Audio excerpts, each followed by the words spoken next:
Former House of Representatives historian Ray Smock. New book on Booker T. Washington. Why Booker T. Washington?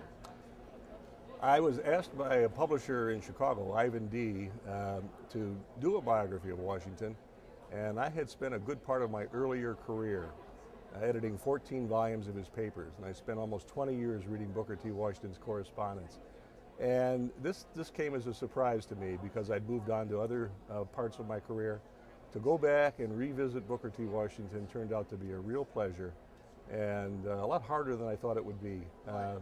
But nonetheless, a chance to take up a topic that meant a lot to my earlier career. Why was it harder than you thought? It was harder because I had to condense into about 200 pages what I had spent a whole career editing his papers, 14 volumes of his papers. And also, there's been other good things written about Washington. How could I contribute to a new interpretation and do it for a general reader?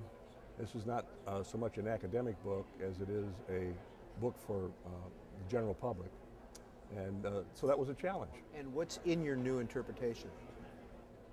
Booker T. Washington is a character who has been misunderstood through much of American history. He had critics from the very early days. He was the top race leader of the late 19th and early 20th centuries, and built Tuskegee Institute in Alabama, and was perhaps the great educator, black educator of the late 19th century.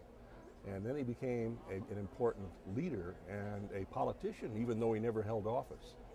And dealing with his role as a leader at a time when the United States was dominated by ideas of racial white supremacy, and how he walked that color line in order to advance African Americans who are a generation out of slavery, was a very difficult and very controversial task. So there's lots of questions about his leadership that I thought needed to be looked at again. What was his relationship with his contemporary, W.E.B. Du Bois?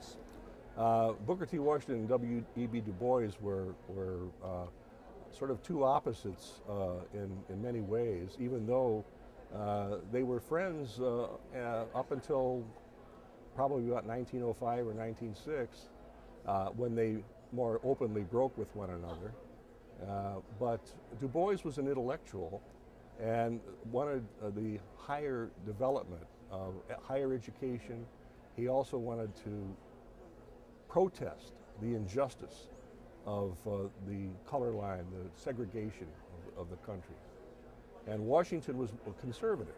So you have this conflict between basically a conservative Republican leader, Washington, and a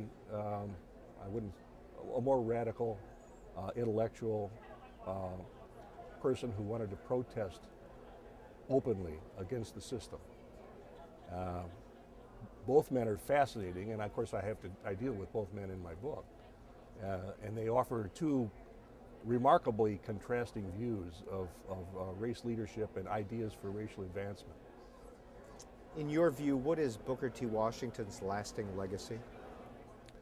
I think perhaps the greatest legacy that he has to leave us is the importance of education as a tool of empowerment. And this was true in his time. It's true today. It's been true for all times. And he understood that. And I think as long as his memory is around, he will be remembered for his recognition of the power of education. Why did you subtitle it Black Leadership in the Age of Jim Crow? Well, I'm focusing primarily on Booker T. Washington as a race leader, although I do take him from childhood all the way through his career and all the way through up until his death, and then try to evaluate him in light of history since then. But he really needs to be understood in terms of the racial climate that he tried to operate in. He had to do a lot of things secretly. So he had two styles. One was a very conservative public style, and the other one was a sort of a secret life that others have written about as well. where he fought Jim Crow and fought racial segregation behind the scenes. So my focus is on that context, Jim Crow America, when racism was far more blatant than it is today. When John McCain gave his concession speech after the 2008 presidential election, he made reference to Booker T. Washington in regard to President Obama's election, that this could not have happened in Booker T. Washington's time, and that 100 years later, we have managed to change remarkably as a society.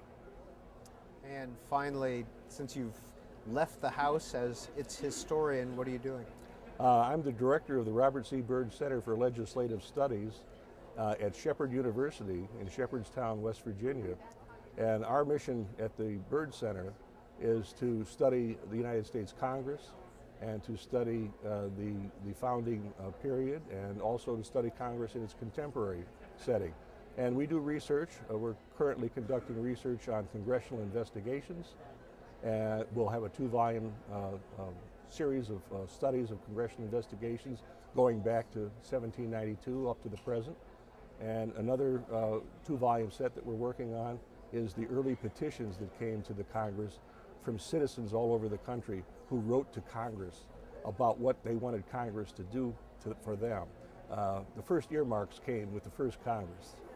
And where can people see those?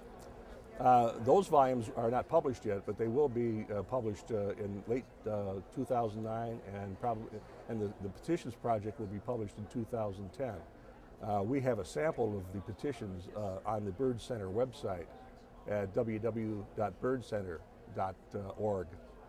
Ray Smock is the author of a new biography on Booker T. Washington. Thank you. My pleasure.